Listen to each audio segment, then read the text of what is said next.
How to fix broken registry in Windows PC, Windows 10, Windows 11. This is very simple. Just watch this video to the end. In less than 2 minutes, guys, you are good to go. So come to the search bar here, type in disk cleanup. This one, click on it. Once you click on it, you have yourself at the screen display. Now you can see my own is on C. So make sure you select the C where your Windows is installed. If you click on it, you must see that the first one has the window indicator here. So C is where my Windows is installed. Make sure you select where your Windows is installed. Click on OK. Once you click on OK, you have something like this on the screen. Click on this one that says clean up files. Once you click on clean up file, it's going to bring this interface again. Click on OK.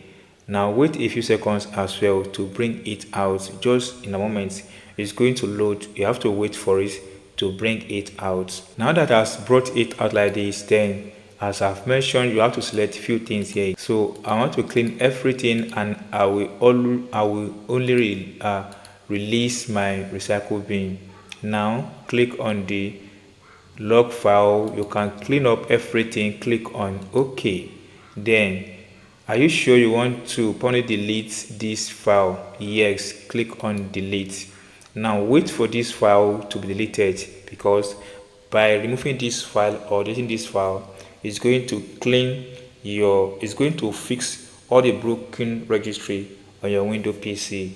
And this has to do the time you're going to wait for this program to fill up the process. It has to do with what we have the device, rather how big or how the volume of the file you have on your system.